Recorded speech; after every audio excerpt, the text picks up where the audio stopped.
केला होता. डॉक्टर संदीप माळी सरांचे परमप्रिय मित्र आणि सगळ्याच सुखदुःखांमध्ये खऱ्या अर्थानं साथ देणारे त्यांच्या नानांप्रतीच्या भावना आपण त्यांच्या मनोगतातून ऐकूया.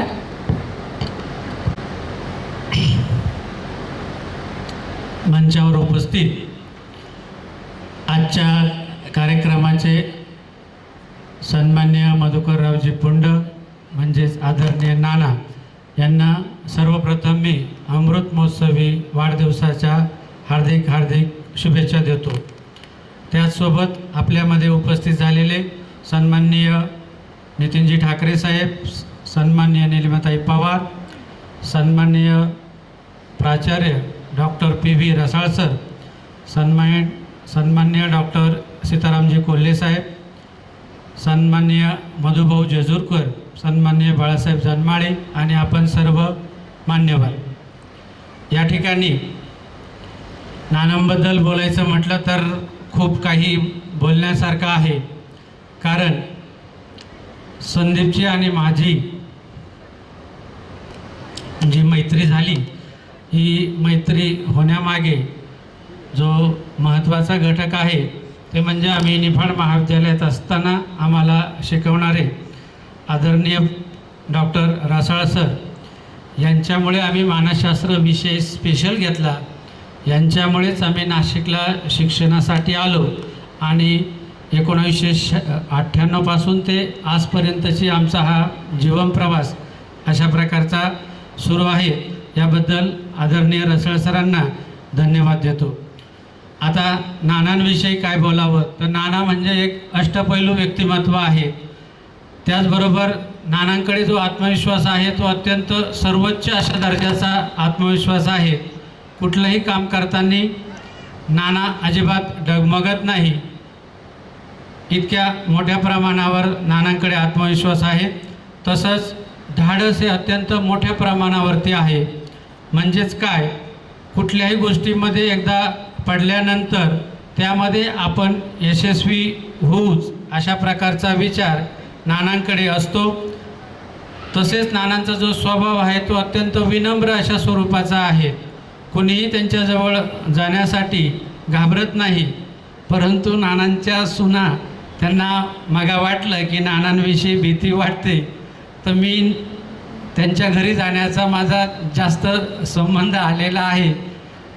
नानांच्या दुसऱ्या रूममध्ये स्वयंपाक चालू असेल तर शेजारच्या रूममध्ये अजिबात आवाज येत नाही. मी लेक्चरमध्ये देखील विद्यार्थ्यांना सांगत असतो की अशा प्रकारचं घर आहेत आणि अशा प्रकारच्या त्या ठिकाणच्या महिला आहेत. परंतु नानाने असं काही स्वतःहून सांगितलं नाही की बाळांनो तुम्ही मला घाबरा वगैरे असं. त्याच्यानंतर नानांची जी काही प्रत्येक गोष्ट आहे, मग ती नानांची शेती असेल, नानांचं घर असेल, नानांचं राहणीमान असेल, मी आमच्या घरामध्ये नेहमी सांगत असतो की अशा प्रकारचं आहे. विश्वास बसत नाही, ऐकणाऱ्या माणसांना त्याच्यावरती विश्वास बसत नाही. परंतु ॲक्च्युअल परिस्थिती तशी आहेत. अत्यंत सुंदर असं नानांचं सर्व काही राहणीमान आहे. त्याचबरोबर नातागोतं कसं सांभाळावं तर हे नानांकडून शिकण्यासारखं आहे. नानांच्या सहवासात एकदा जर का माणूस आला तर तो नानांना सहजासहजी लवकर सोडत नाही. या ठिकाणी आलेल्या मान्यवरांवरून आपल्या लक्षात आलंच असेल. तसेच या ठिकाणी नानांकडे उत्कृष्ट व्यवस्थापन कौशल्य देखील आहेत. तसेच नानांबद्दल नातवंडांच्या बाबतीत थोडं बोलावं असं वाटतं. या ठिकाणी नाशिकला सर्व नातवंड राहतात, परंतु नानांचा जो छोटा नातू आहे श्लोक, त्याला मात्र नाशिक जास्त आवडत नाही. नानांचा फोन आला की माळी सरांना त्याचं लगेच चालू असतं, पप्पा गाजरवाडीला जायचं आहे. सरांना इथं त्रास होऊन जातो की काय करावं बाबा. आता तर नानांचा फोन आणि त्याचं इतकं ते नातं जुळलेलं आहे. परंतु त्या श्लोकलाही नानांकडे गेल्याशिवाय राहत नाही. कधी कधी असा विचार येतो की हा परत लवकर येईल किंवा नाही. आणि श्लोक या ठिकाणी दिवाळी आणि उन्हाळ्याच्या सुट्टीची आतुरतेने वाट बघत असतो. अशा प्रकारे नानांना नातवंडांचा प्रचंड असा लळा आहे. नानांचं आणि नातवांचं फक्त बोलणं व्हायचा उशीर की ताप आलाय, सर्दी आली किंवा काय जे झालेलं आहे न येते, नानांना समजलं की नाना पुढच्या अर्ध्या तासामध्ये 1 तासामध्ये नाशिकला येणार आणि नातवंडांना भेटणार आणि जे काय असेल ते औषधोपचाराकडे लक्ष देणार. अशा प्रकारचं नानांचं जीवन हे राहिलेलं आहे. अत्यंत बारीक लक्ष आहे. इथं नाशिकला जरी सर्व राहत असले तरी सर्व जीव नानांचा नाशिकला आहेत, परंतु नानांना नाशिकला मुक्कामी राहायला काही जास्त आवडत नाही. नवे नाना राहतच नाही, परंतु नानांचा जीव हा नाशिकला आहे. नातवंडांना देखील सर्व माहिती आहे की आपल्याला माळी सरांचा जास्त काही त्रास नाही आहे, परंतु नाना आणि नानी हे आपलं मार्कशीट बघणार आहेत, विचारणार आहेत, काय करत आहेत वगैरे वगैरे. त्याच्यामुळे त्यांच्या नातवंडांचे देखील शैक्षणिक आलेख हा नेहमी उच्च राहिलेला आहे. असो बोलण्यासारखं भरपूर आहे.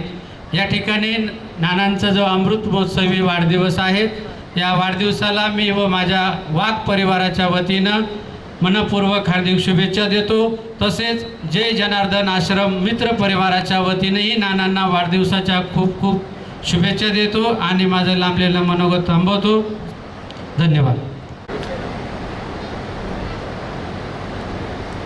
महायोग पीठे तटे भीमरत्या वरम पुंडरीकाय दातुन्मुनीन्द्रे समागत्य तिष्ठन्तमानन्दकन्दं परब्रह्मलिङ्गं भजे पाण्डुरङ्गं परब्रह्मलिङ्गं भजे पाण्डुरङ्गम्. उपस्थित सर्वांना माझा प्रेमपूर्वक नमस्कार. आज आषाढी एकादशी आणि त्यानिमित्ताने आपल्या लाडक्या विठुरायाला भेटण्यासाठी म्हणून अखंड जगामधून लाखो वारकरी ओम भगवते वासुदेवाय नमः या मंत्राचा जयघोष करत रामकृष्ण हरी म्हणत भगवी पताका घेऊन मनाला, हृदयाला, विचाराला, पायाला एक भगवा रंग देऊन दुसऱ्याच्या प्रति कृतज्ञता व्यक्त करण्याचा हा अतिशय पुण्यमय दिवस. आणि त्याच दिवशी श्री मधुकररावजी पुंड तथा नाना यांचा वाढदिवस संपन्न होतो आहे. हा वाढदिवस काही साधासुद्धा नाही आहे.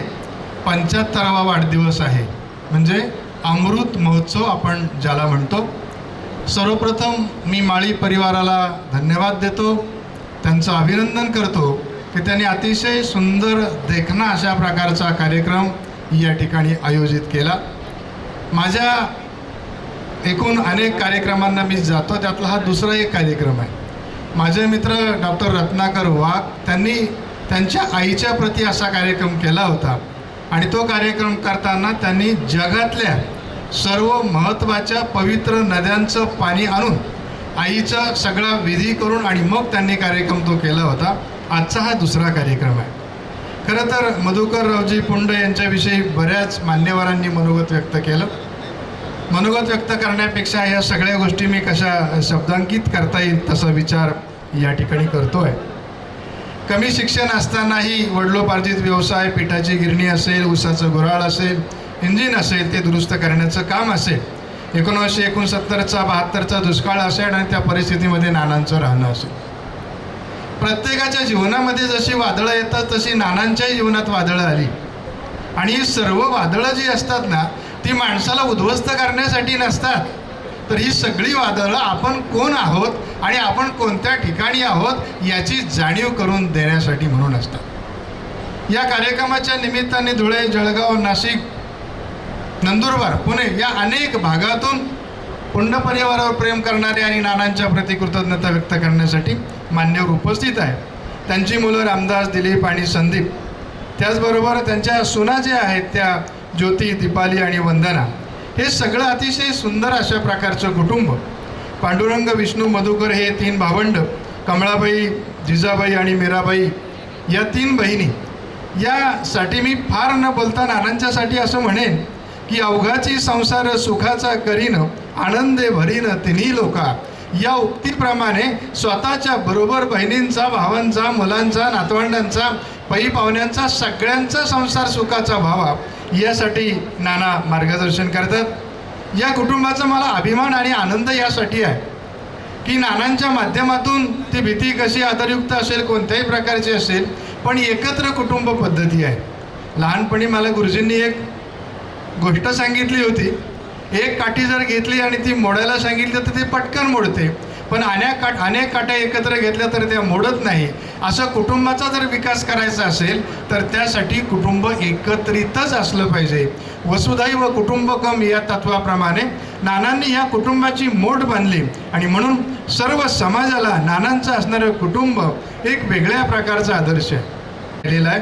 मी नानांच्या घरी पण बऱ्याच वेळा गेलेलो आहे आणि हे सगळं करत असताना नानांचा आपण जेव्हा विचार करतो तेव्हा मला असं वाटतं की भाग्यवान माणूस कोणाला म्हणायचं किंवा भाग्यवान कसा असतो, तर तो नानांकडे आपण एकदा बघितलं, त्यांची सगळी आपण डॉक्युमेंटरी जेव्हा बघितली तेव्हा असं लक्षात आलं की याच्या पलीकडे भाग्य काय असतं असं मला काही वाटत नाही. हे सगळं करत असताना साधू संतांचे आशीर्वाद असावे लागतात आणि म्हणून बुवाजी बाबा असतील, त्यांचे पुढे वारसदार असतील, राष्ट्रसंत जनार्दन महाराज असतील, गावामध्ये अखंड हरिनाम सप्ताह असेल, नैताळ्याची यात्रा असेल, या सर्व परिसरामध्ये नाना आणि त्यांचा परिवार अतिशय सक्रिय सहभाग नोंदवतो आणि त्याचमुळे नानांना हे सगळे दिवस आलेले आहेत. समयासी सादर व्हावे, देव ठेवील तैसेची राहावे.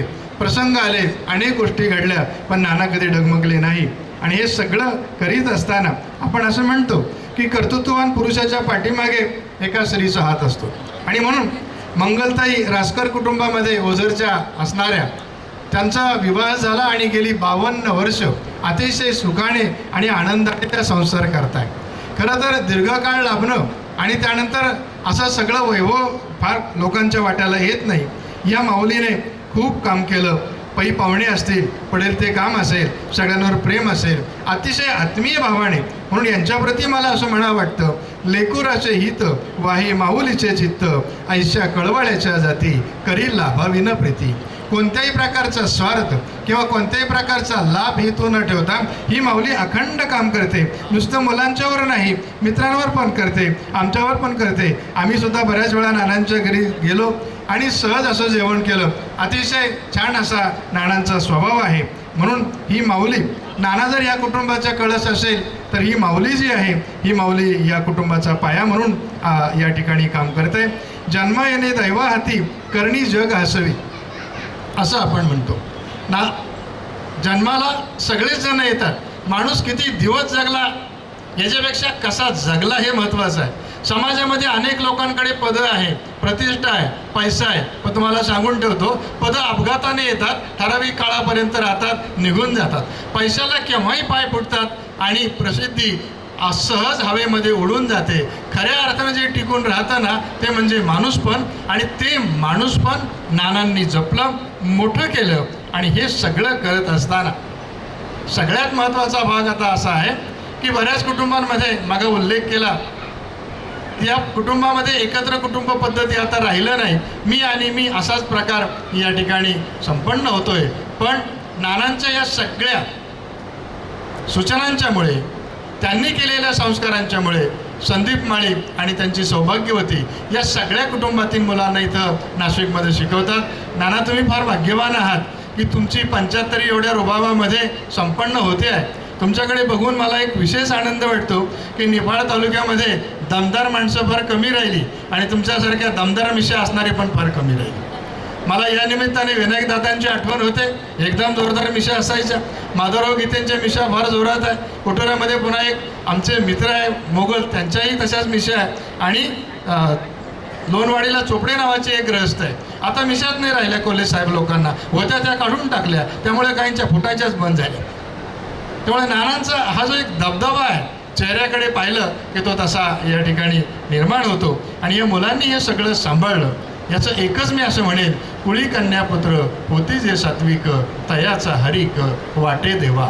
देवाला वाटेल तेव्हा वाटेल, पण नाना आणि नानी यांना यांच्या कुटुंबाकडून असणारी जी कृतज्ञता आहे त्यातून ते सार्थक झाले असं मला वाटतं. या निमित्ताने मला या ठिकाणी आमंत्रित केलं, मला 2 शब्द बोलण्याची संधी दिली, त्याबद्दल मी आयोजकांना धन्यवाद देतो. नाना आणि नानी यांना निरोगी आयुष्य लाभो आणि त्यांचं असंच सत्कार्य पुढे सुरू ठेवो असे मी ईश्वरचरणी प्रार्थना करतो. मराठा विद्याप्रसारक समाजाचे गुरुवर्य मामासाहेब दांडेकर कला भगवंतरावबाजी वाणिज्य आणि विज्ञान महाविद्यालय सिन्नर या महाविद्यालयाच्या वतीनं रसाळ परिवाराच्या वतीनं मी नाना आणि नानी यांना हार्दिक शुभेच्छा देतो. संदीप माळी त्यांचे भाऊ या सगळ्यांना धन्यवाद देतो, अभिनंदन करतो. आपण सगळ्यांनी ऐकून घेतलं, आपल्याला धन्यवाद. थांबतो. जय हिंद, जय महाराष्ट्र. पुन्हा एकदा सगळ्यांना माझा प्रेमपूर्वक नमस्कार. धन्यवाद. त्यासाठी म्हणेन डॉक्युमेंटरी बघता बघता त्यांनी पटपटांचं लक्षण होतं की आपल्याला जे बोलायचं आहे त्याचा कुठे कुठे अभ्यास होऊ शकतो, तर हे शिकण्यासारखं असतं. आणि त्यांनी त्यामुळेच एक समग्र असं त्यांचं मनोगत होतं कुटुंबियांच्या सगळ्या. आमचे मोठे बंधू मधुकररावजी पुंड यांच्या 75वीच्या कार्यक्रमानिमित्तानं सगळे आलेले त्यांचे पाहुणे यांचं मी प्रथम त्यांच्या वतीनं स्वागत करतो, आभार मानतो. आजच्या कार्यक्रमाला निर्मलाताई पवार आणि नितीनजी ठाकरे, बाळासाहेब पुंड, जिजोरकर सर, हे सर, कोल्हे साहेब, जानमाळे, किसनराव, त्यांचे मित्र घोडेकर काका यांचा आता समोर सगळेच तोलामोलाचे माणसं बसले, त्यांचा उल्लेख केला पाहिजे. वेळेअभावी त्या मॅडमने बंदी आणली आणि मला पण फार बोलता येत नाही. या कुटुंबाच्या कार्यक्रमाला आलेल्या बेबीताईच्या बहिणी, दाजींचे सगळे भाऊ, त्यांचे साडू, त्यांचं पण स्वागत करायचं राहून गेलं. आणि बोलायसारखं आता काहीच नाही. चित्रफित वगैरे तुम्ही बघितली सगळ्यांनी. दाजींचे वडील आणि त्यांचे 8 काका, असे सगळं 9 जणांचं एवढं मोठं कुटुंब पाटीलकी यांच्या घरात. याच्यामुळे यांचे सगळे नाते सगळे पाटील, सगळे मोठे मोठे लोक आहे. दाजींवर 2 भाऊ नसल्यामुळं त्यांची कुटुंबाची जबाबदारी, नातेवाईकाची जबाबदारी त्यांच्यावर खूप दिवस होती. त्याच्यामुळं काही दिवस थोडी परिस्थिती हलकी राहिली. जेव्हा त्यांची मुलं काही करायला लागले तेव्हा त्यांची परिस्थिती आज खूप सुधारली. त्याच्यात आमचा संदीप कुठं आश्रमात शिकला कुठं माहीत नाही, पण तो आज डॉक्टरेट केली त्यांनी. MABमध्ये तो प्रोफेसर आहे. त्याचं आज आणि दाजींना 3 मुलं, 3 बहिणी आणि म्हणजे असं 3चा खूप याचा अंकाचा त्यांचा जवळचा संबंध असं मला वाटतं. त्याच्यानंतर हा ना,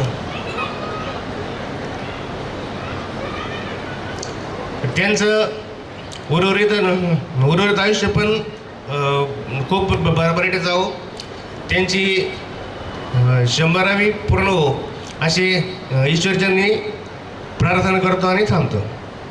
धन्यवाद. आमच्या विनंतीला मान देऊन आपण प्रयत्न केलात की थोडक्यात आपल्या भावना व्यक्त कराव्या असं. यानंतर मी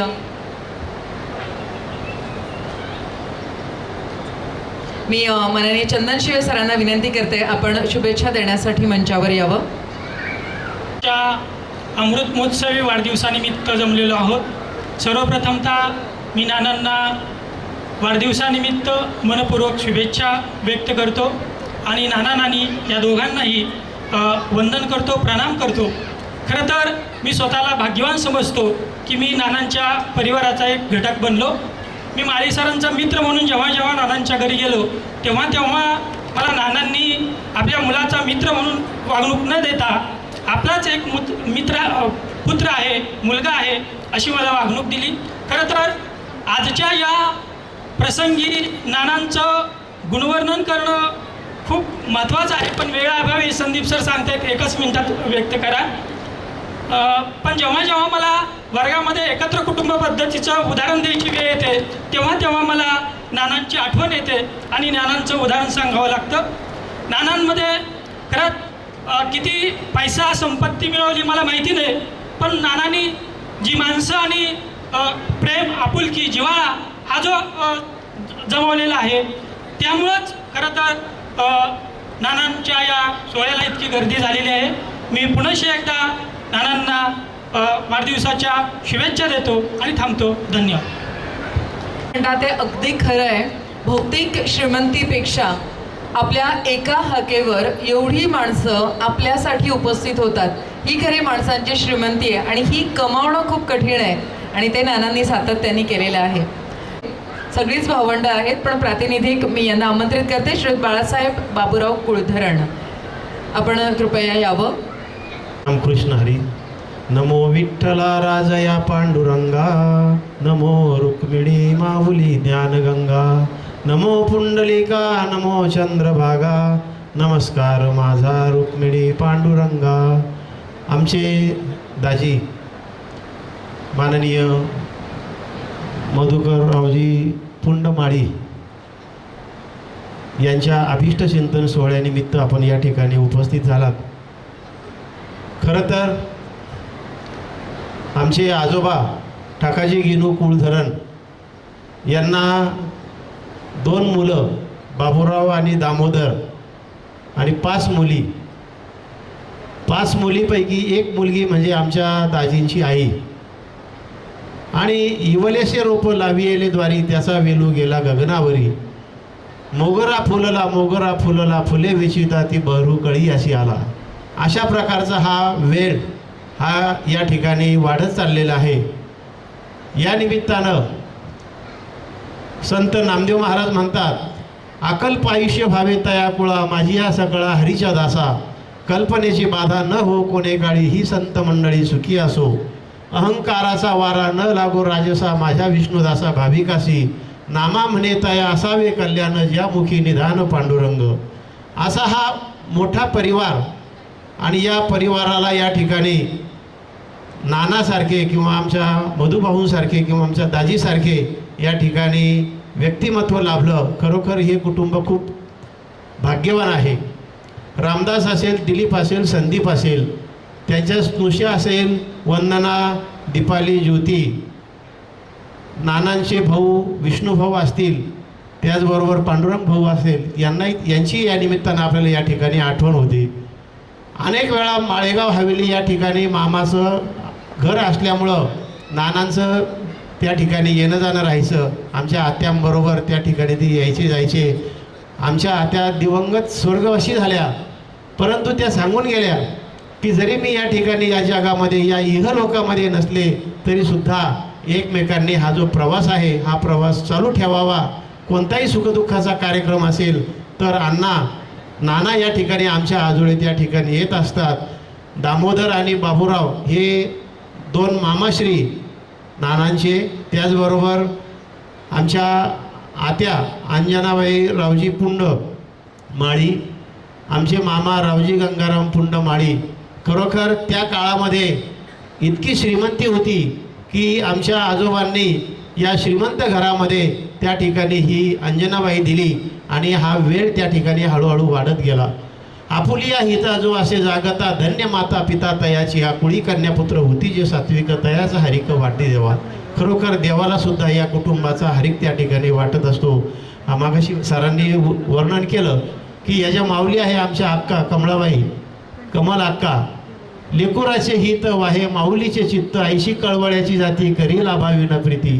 पोटी भार वाहे त्याचे सर्वस्व हेच आहे. पोटाला त्या ठिकाणी पोटावर भार व्हायला या मुलांचा संगोपन केलं आणि यशस्वी पुरुषामागे ज्याप्रमाणे एका स्त्रीचा हात असतो त्याप्रमाणे नानांना त्या ठिकाणी हात दिला. आणि हे जे मुलं आहे या मुलांनी नानासाठी, मला माऊलींची गोवी आठवते, सकळ तीर्थाची ये धुरे, जे का माता पितरे, तया सेवेसी कीर शरीरे लोन कीजे.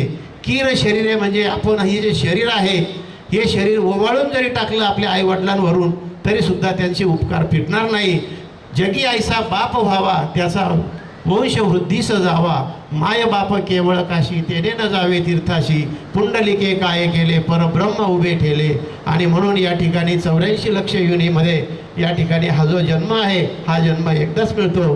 एक एक योनी कोटी कोटी फेरा आणि मग लागे वारा मनुष्य देहाचा. असं मी काही जास्त बोलणार नाही. आमच्या दाजींना या ठिकाणी उत्तम प्रकारचं आयुष्य मिळो, 101 मगाशी सरांनी सांगितलं 101 वाढदिवस त्यांचा या ठिकाणी साजरा व्हावा, आपणही त्याचे साक्षीदार होऊ आणि या अभीष्ट चिंतन सोहळ्यास आपण सर्वजण उपस्थित राहिलात. पुनश्च एकदा मी दाजींना या ठिकाणी आमच्या कुलधरण परिवार, माळेगाव हवेली, आमचं सर्व या ठिकाणी जे नातेसंबंध आहे या सर्वांच्या वतीनं पुन्हा एकदा मी या ठिकाणी शुभेच्छा देतो. धन्यवाद. थांबतो. रामकृष्ण हरी. राम समोर बसलेले आहेत. सर्वप्रथम जेव्हा मी माझं लग्न ठरायच्या आधी त्यांच्या घरी एक दुसरी पत्रिका घेऊन गेलो होतो, तेव्हा ज्यांच्याबरोबर पत्रिका घेऊन गेलो त्यांनी मामांना सांगितलं की हा नवरदेव आहे बरं का, आणि ती आपली सविता आहे तिच्यासाठी बघायचं का. त्यावेळेला मामांच्या मिशा पाहून पहिल्यांदा मी खूपच घाबरलो होतो. आजही मी आदरयुक्त भीती आजही मला आहे त्यांची. नुसतं मामांचंच नाही तर गाजरवाडी ह्या परिवारातील पुंड परिवारातील सर्व व्यक्ती अतिशय मनमिळाऊ, अतिशय प्रेमळ आणि एक आदर्श असं हे कुटुंब गाजरवाडीचं मी नेहमी बघतो. एखाद्या लग्नात जर गेलो ना आपण गाजरवाडीला, बाळासाहेब अण्णा आणि ही सगळी बुजुर्ग मंडळी एक ठिकाणी जर बसलेली असली तर लग्न आटोपून मुलगीचं लग्न असलं तर मुली वाटे लावून जाईपर्यंत सगळं आवरेपर्यंत यांचं आहे ती धावतच असते. कुणी काही कुरकुर तक्रार करत नाही. हा एक आदर्श आम्ही घेतलेला आहे. मी स्वतः वायगाव शाळेचा सरपंच होतो आणि आता पोलीस पाटील आहे. आणि पोलीस पाटील असताना माझ्या या कुटुंबाशी बरेच पोलीस पाटील झालेले आहेत, त्यामुळे मला त्यांचा अनुभव होता. त्यानंतर ह्या कुटुंबाचा एकत्रित राहणं, एक जीवन राहणं आणि एकत्रित कुटुंब पद्धतीचा आदर्श आम्ही घेतला आहे. आमचंही पूर्ण कुटुंब, तिन्ही भावांचं 14-15 माणसांचं एकत्रित कुटुंब आहे. खूप आनंद वाटतो. सर्व त्यांचे तिघं भाऊ आणि त्यात संदीप सरांचाही खूप आदर्श घ्यावासा असं वाटतो की त्यांनी त्याच्या कुटुंबाच्या शिक्षणाची जबाबदारी घेतली आहे. दोन्ही भाऊही घरचे भाऊही खूप आदर्श आहेत. तेही स्वतः घरी खूप कष्ट करतात आणि हा आदर्श घेणं गरजेचं आहे आणि समाजात आपण स्वतः सगळ्यांनी दुसऱ्याला सांगणं गरजेचं आहे असं मी सांगतो. फार खूपच वेळ झालेला आहे, सर्वच आता वैतागलेले आहेत. तरी मी माझ्या खैरे कुटुंबियाच्या वतीने, सर्वांच्या वतीने त्यांना भावी आयुष्याच्या वाढदिवसाच्या शुभेच्छा देतो. आणि मी एक भाग्यवान असा आहे की माझे मामा सासरे 75 वर्षे पूर्ण झालेले आहेत. माझे सासरे बबनराव गायकवाडही 75 वर्ष पूर्ण झालेले आहेत. माझे स्वतः वडीलही माझे वडीलही 75 वर्ष पूर्ण झालेले आहेत. अशा बुजुर्ग तिन्ही बाजूने त्रिवेणी संगम माझ्या आयुष्यात आहे. अजूनही सर्व हे बुजुर्ग मंडळी शतक पूर्ण करो आणि निरोगी निरामय आयुष्य जगो ही सदिच्छा व्यक्त करतो आणि माझे लांबलेले 2 शब्द संपवतो. जय हिंद, जय महाराष्ट्र. आम्हाला काही असे खूप सुंदर ग्रुप फोटो आपल्या समोर घ्यायचे आहेत. सगळ्यात महत्त्वाचं आणि वाढदिवस म्हणलं की केक कटिंग असतं आहे ना, त्याशिवाय आजकाल सेलिब्रेशन कंप्लीट होत नाही. तर तो पण एक छोटासा छानसा सोहळा अजून व्हायचा आहे. यानंतर मी आमंत्रित करते नानांचे बंधू, आमचे अण्णा माननीय श्री बाळासाहेब प्रभाकराव पुंड, सध्या सरपंच आहेत ग्रामपंचायत गाजरवाडीचे, शिवाय खजिनदार आहेत महात्मा फुले शिक्षण संस्था नाशिकचे. ही डॉक्युमेंटरी जी आम्ही बनवली तर त्याच्यासाठीचा अनेक संदर्भ त्यांच्याकडून आम्हाला प्राप्त झाले. त्यामुळे नानांना अगदी लहानपणापासून ओळखणाऱ्या अण्णांना मी आता आमंत्रित करते. नमस्कार. आज या अमृत महोत्सवी कार्यक्रमाच्या निमित्ताने आमच्या पुंड परिवाराच्या विनंतीला मान देऊन आमचे गुरुवर्य आदरणीय भुवनदादा पुणेकर असतील, उमेशदादा पुणेकर, सन्माननीय निर्माताई पवार, नितीनजी ठाकरे साहेब, सन्माननीय कोले साहेब, सन्माननीय रसाळ सर,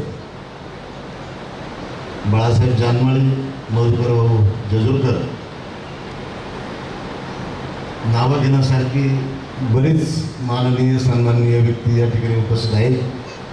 परंतु फराळाची वेळ होत आलेली आहे, त्यामुळे मी जरा आवर्त घेतो.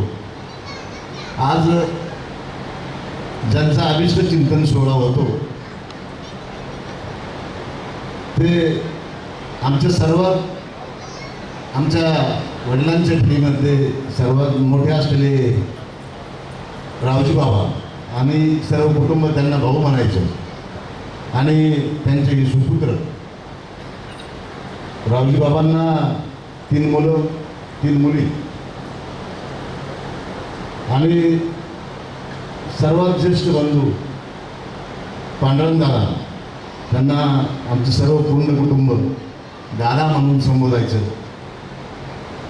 दादा जिल्हा परिषदमध्ये नोकरी करत असताना त्यांच्या जीवनात एक वाईट असा प्रसंग घडला आणि त्यानंतर त्यांना ब्रेन ट्युमरचा आजार झाला आणि लवकरच ते आम्हाला पोरके करून गेले. नानांनाही पोरकं केलं. त्यानंतर दुसरे असलेले विष्णुपंत, आम्ही सर्व पंतच म्हणायचो, कुटुंबच नाही तर ते एक मोठ्या अधिकारी पदावर होते. एवढ्या मोठ्या अधिकारी पदावर असताना आमच्या साहेबांनी फक्त सरकारी ड्युटी असेल तर सरकारची गाडी वापरली. त्या काळी गावावर यायचं असल्यास साहेबांकडे बुलेट असायची. साहेब स्वतःच्या बुलेटनी फिरायचे. कुणाच्या लग्न कार्यात जायचं असेल तर स्वतःच्या गाडीने जायचे. एवढा एक आदर्श सरकारी अधिकारी म्हणून त्यांची जिल्हाभर गणना होती. आणि त्याच काळात त्यांनी आज सातपूर येथे असलेली राज्य सरकारी कर्मचारी हाऊसिंग सोसायटी त्यांनी स्थापन केली. त्या सोसायटीचे ते अध्यक्ष होते. मी चांगला जाणता होतो. मी साहेबांकडे कायम जायचो. साहेब नुसतं नोकरी करत नव्हते, असा अथंग विचाराचा माणूस. राजकारणात जिल्ह्यात काय चाललं काय नाही, कोण चांगलं कोण वाईट, कुणाची शेती चांगली कुणाचं कुटुंब चांगलं, नाशिकमध्ये राहून ग्रामीण भागाचा अभ्यास साहेबांचा असायचा. आणि साहेबांनी ज्यावेळेस ती सोसायटी स्थापन केली आणि प्लॉट देऊन सर्वांचे बंगले सोसायटीमार्फत बांधले. साहेबांचं वैशिष्ट्य, सर्वांचे बंगले पूर्ण झाले, काही लोक राहायला गेले आणि नंतर साहेबांच्या बंगल्याचं प्लास्टर सुरू झालं. म्हणजे एवढं त्याग करणारी माणसं त्या काळात होती. आणि आता मला वाटतं दुर्मिळ झाली. पहिला आपला बंगला कसा होईल ही पाहणारी आजची माणसं. आणि सरकारी सेवेत असताना आपल्यासाठीच नाही कुटुंबासाठी सरकारी गाड्या वापरणारी माणसं. आणि असा मोठा आधार दोन्ही भावांचा गेला. आणि मग आमच्या कुटुंबात नानाच सगळ्यात वडील आणि त्यानंतर आमचे पुंजाराम भाऊ माळी सर. आणि वडिलकीच्या नात्याने सगळी जबाबदारी नानांवर पडली. कुणाचं नातेसंबंधाचं काम असेल, काही धार्मिक कार्यक्रम असतील, कुटुंबावर काही प्रसंग आले असतील, त्यावेळेस सर्वांना आधार देणं, मार्गदर्शन करणं ही पर्यायाने नानांवर मोठी जबाबदारी वाढली. आणि अशाही परिस्थितीत नानांनी सगळ्यांना धीर दिला. आणि एवढ्या दुःखद प्रसंगावर मात करत असतानाच थोड्या दिवसात आमच्या काकू नानांच्या आई यांचंही निधन झालं. आमच्या चुलत्यांचंही निधन झालं. तरी सर्व प्रसंगात नानांनी आपली प्रगती अखंड चालू ठेवली. मुलांचं शिक्षण केलं, आम्हालाही मार्गदर्शन केलं. माझे वडील असताना वडिलांचा स्वभाव एकदम स्ट्रिक्ट होता. मला जर काही करायचं असेल आणि वडिलांची परवानगी घ्यायची असेल तर त्यामधला दुवा म्हणजे नाना.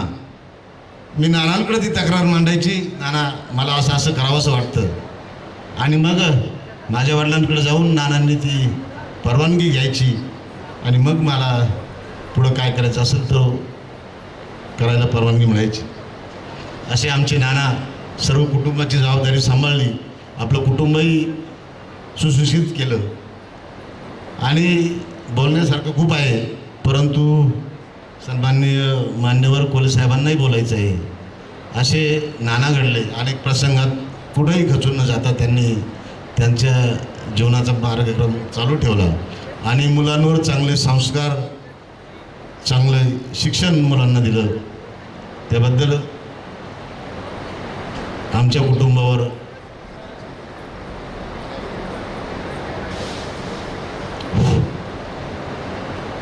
नानांचे मानावे तेवढे उपकार थोडे आहे. आणि एक गोष्ट कायम जाणवते, नाना अजूनही सर्वांवर लक्ष ठेवतात. आज योगायोग असा का नानांचा अमृत महोत्सव आणि आपल्या सर्वांचं पंढरीश पांडुरंगाची आषाढी एकादशी.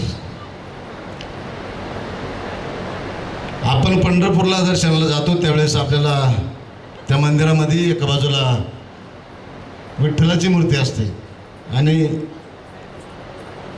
रोखमाई जरा अंतरावर असते.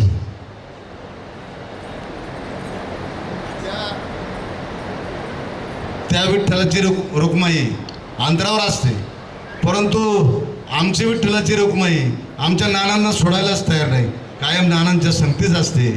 एवढं बोलून मी थांबतो आणि नानांना पुढील आयुष्याच्या शुभेच्छा देतो आणि नानांना जे काही आयुष्य मिळेल त्या आयुष्य नानांना सुखी आणि आरोग्यदायी मिळवू ही ईश्वरचरणी प्रार्थना करतो. आणि जास्तीत जास्त काळ नानांचं मार्गदर्शन आम्हाला लाभावं हीच विनंती परमेश्वराजवळ करतो आणि थांबतो. जय हिंद, जय महाराष्ट्र. काय ते संसाराचा भार पेला ना असं जे म्हणतात तसं, त्यामुळे नानींशिवाय नानांना काही सुचणार नाही आहे हे मात्र नक्की. आणि त्यांचा प्रेमळ साथ आहे म्हणून हे सगळं शक्य होतंय. यानंतर मंचावर सन्मानपूर्वक आमंत्रित करते माननीय डॉक्टर सीताराम शंकर कोल्हे साहेब, निवृत्त सहाय्यक पोलीस आयुक्त. नुकतेच काही दिवसांपूर्वीच म्हणजे 31 मेला साहेब ACP पदावरून निवृत्त झालेले आहेत. सगळ्यात आधी तर साहेबांना सन्मानित करूयात. मी श्रीयुत रामदास अण्णा यांना विनंती करते, आमच्या परिवारातले ज्येष्ठ बंधू, आपण सन्मानित करावं माननीय सीताराम शंकर कोल्हे साहेबांना. बोललेले आहे त्यामुळे साहेबांचा निवृत्तीचा सोहळा देखील मला करण्याचा योग आला आणि याच कार्यक्रमामध्ये साहेबांचं पासवर्ड सुचण्याचा या पुस्तकाचं प्रकाशन देखील झालं. सुचणं ही बीज प्रक्रिया आहे कुठलीही कृती होण्यामागचं आणि त्याच्यावर साहेबांना या ठिकाणी नानांच्या अमृत महोत्सवी अभिष्ट चिंतन सोहळ्यासाठी उपस्थितांचं स्वागत. हा कार्यक्रम या ठिकाणी पाहताना आणि अनुभवताना खरोखर जे काही वक्ते होते सर्वच वक्त्यांच्या तोंडून जे काही बोललं गेलं तर सर्व वारकरी संप्रदायाचा टच सर्वच वक्त्यांच्या भाषणामध्ये होता. त्याच्यामध्ये अभंग होते, दृष्टांत होते आणि म्हणून ह्या ठिकाणी जो काही फील आलेला आहे की मला माझ्या एका कॉन्स्टेबलने जो बंदोबस्तला गेला आहे त्यांनी व्हिडिओ कॉलवर पांडुरंगाचं आणि ते कळस आणि चंद्रभागाचं दर्शन केलं सकाळी.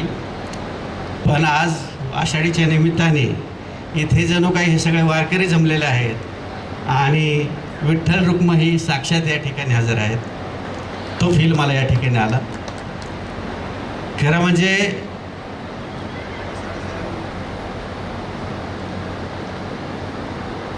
आणि त्यांच्या प्रथम नावासारखंच त्यांचं स्पीच झालं.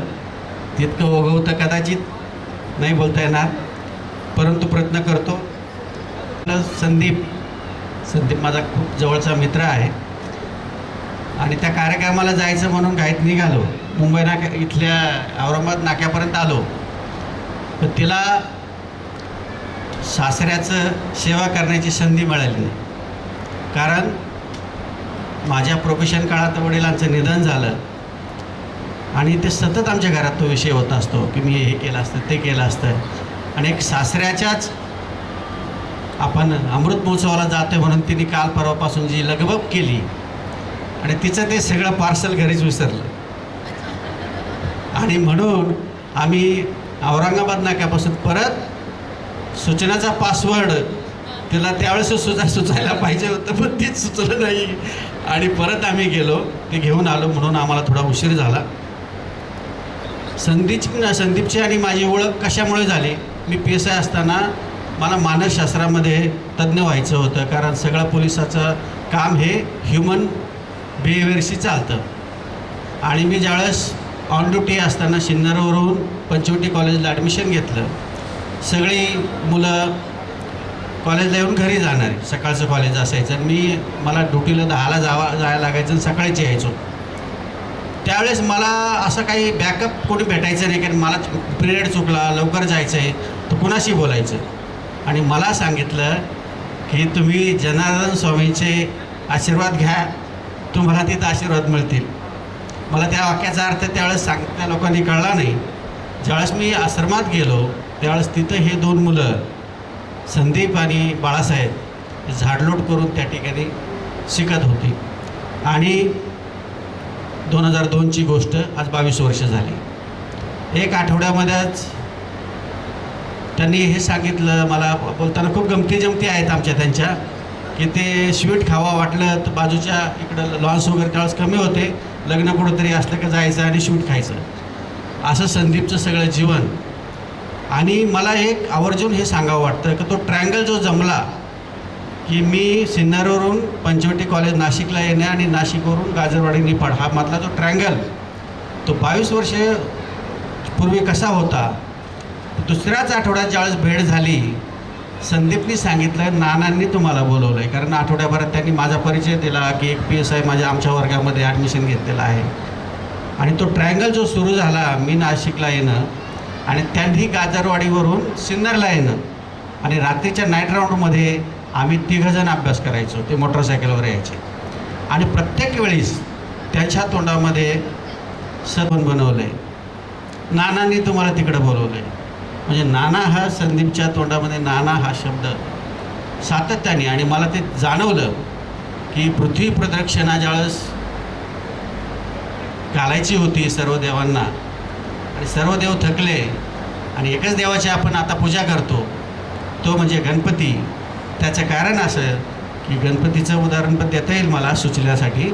गणपतींना सुचलं, फक्त आईवडिलांना प्रदक्षिणा मारली की पृथ्वी प्रदक्षिणा झाली. आणि ती प्रदक्षिणा हे 3 मुलं कशी पूर्ण करतात आईवडिलांच्या सेवेतून आणि त्यांच्या आशीर्वादातून. म्हणून हे एकत्र कुटुंब मला तरी असं वाटतं, मी एवढंच पाहिलं आहे, माझ्या हातापाड्याच्या सेवेत पाहतच नाही मी, कुठं दिसतच नाही. आणि ते त्यांनी कसं जपलं आहे की जसं ब्रह्मांड शिंदे सर या ठिकाणी आलेले आहेत, ते आमचे को गाईड होते. तर हे ओंकारमध्ये हे सगळं ब्रह्मांड सामावलेलं आहे. असं आता सगळ्यांनीच जरा स्पिरिच्युअल टच दिलं आहे, तर मी पण थोडा देतो. तर ओंकारमध्ये सगळं ब्रह्मांड सामावलेलं आहे, आकार उकार मकार, आणि आकार तो ब्रह्म विष्णू आणि महेश. तर हे ओंकार पूर्ण करण्याचं काम हा आकार उकार मकार म्हणजे हे 3 मुलं करतायत असं मला वाटतं. आणि त्याचं सगळं श्रेय नानांना जातं. 75 वर्षाचं त्यांचं आमच्या गप्पा होतात, संदीपच्या नेहमी व्हायच्या. 72चा दुष्काळ असेल, कोविड काळातली एक मोठी आठवण आहे, शिंदे सरांची पण फार मोठी आठवण आहे. कोविड काळात त्याच काळात हे कुटुंब पण कोविड बाधित झालं होतं, त्याचं कुटुंब पण कोविड बाधित झालं होतं. आणि नेमका मी नाशिक जिल्ह्याचा, पूर्ण जिल्ह्याचा नोडल ऑफिसर होतो कोविडचा. आणि त्या सगळ्या चढ उतारामध्ये नानांनी हे सगळं कसं सहन केलं. तर रसाळ सरांचं सारखं थोडं अभंगातून सांगतो, महापुरे झाडे जाती तेथे लव्हाळे वाचती. आणि अशी त्यांची नम्र वृत्ती असल्यामुळे नाना हे सगळे करू शकले. आणि सगळ्याच तसा उशीर झालेला आहे, परंतु संदीप हा सततच म्हणजे माझ्या सगळ्या 2-3 लग्नाच्या कार्यक्रमाला असेल तर सगळ्या नगरपर्यंत त्यांचं पूर्ण कुटुंब सातत्याने येत गेलं. मी देखील संदीपकडं सातत्याने येतो जातो. मी एक फोन केला की घरी मला त्यांची कमाल वाटते ताईंची, की एवढे सगळे मुलं सांभाळतात आणि कधी त्यांच्या चेहऱ्यावर रागा नसतो, हसत असतात. आणि आम्ही जाताना काळजी करतो, आपण जायचं म्हणजे परत त्यांना काहीतरी त्रास, चहा बनवा, काहीतरी बनवा.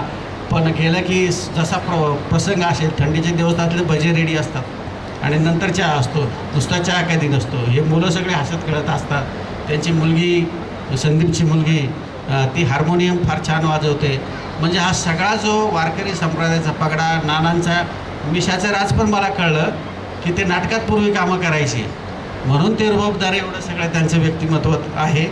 आणि असं व्यक्तिमत्व खरंच लाभायला पाहिजे. आणि सोनानी सांगितलं भीती वगैरे नाही आहे सर, ती आदरयुक्त आदर आहे, तो रिस्पेक्ट आहे. आणि त्या रिस्पेक्टमुळं ते तसं नानांशी तेवढं हे करतात.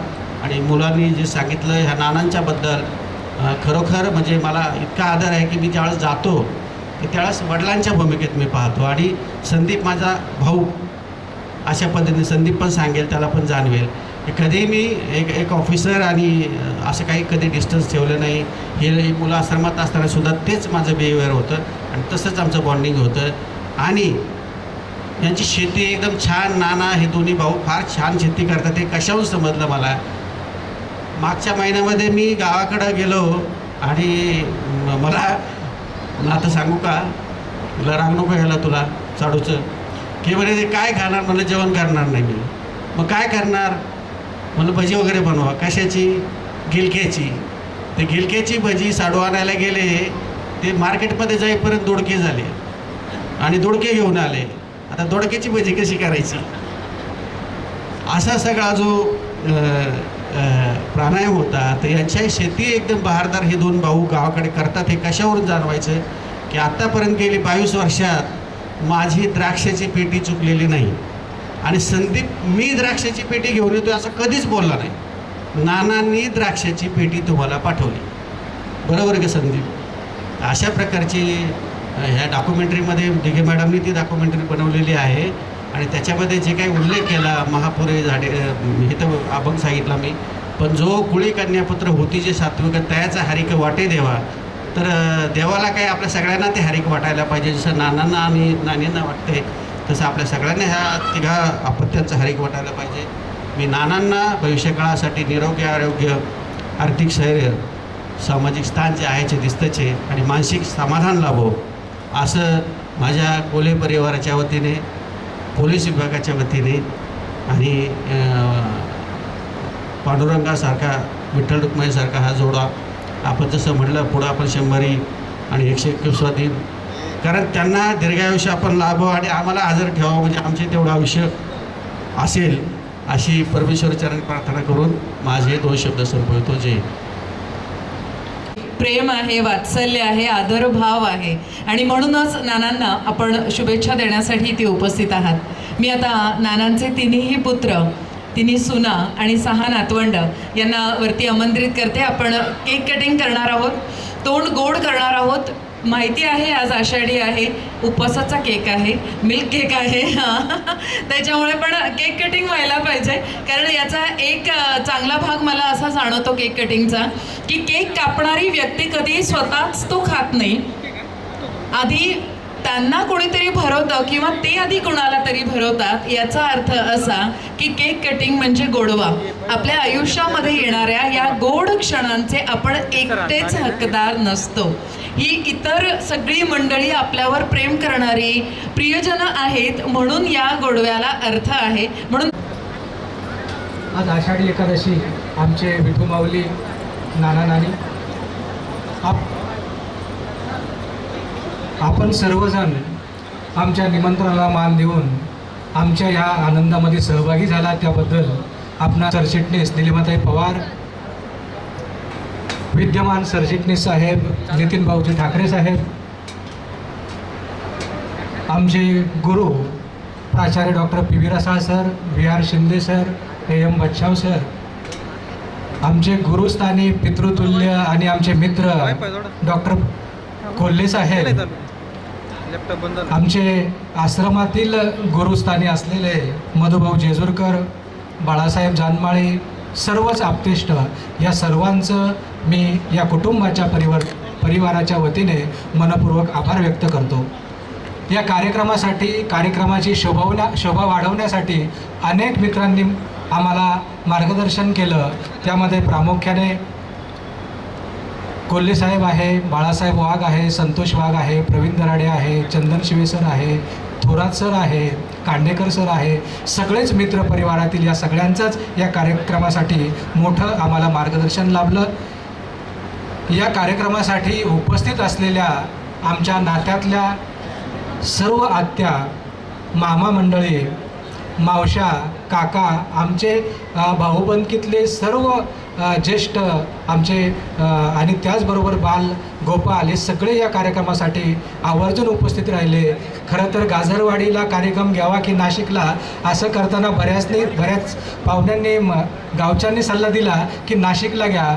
मला काळजी होती की नाशिकला पावसाच्या दिवसात कसं शक्य होईल, परंतु या सगळ्याच पाहुण्यांनी अगदी एवढा 2, 2.5, 3 तासाचा हा मोठा कार्यक्रम जरी होत असला तरी आवर्जून उपस्थिती दाखवली. त्याबद्दल आपणा सर्वांचे मनपूर्वक आभार. आणि या कार्यक्रमासाठी आमचे बंधू दिलीप, रामदास आणि हर्षल, संजू भाऊ या सगळ्यांचंच मोठं योगदान लाभलं. या सर्वांप्रतीही एक कृतज्ञता व्यक्त करतो. नाना नानींना त्यांच्या अमृत महोत्सवाच्या निमित्ताने खूप खूप शुभेच्छा देतो. आम्हाला शतक महोत्सव, शताब्दी साजरी करण्याची आम्हाला संधी मिळो असं व्यक्त करतो. आमच्या बहिणींचं नाव घ्यायचं राहिलं, आमच्या सगळ्या लाडक्या बहिणी यांचाही या कार्यक्रमामध्ये खूप मोठं योगदान आहे. या सर्वांचं पुन्हा एकदा आभार व्यक्त करतो आणि माझं मनोगत थांबवतो. धन्यवाद. हर्षल.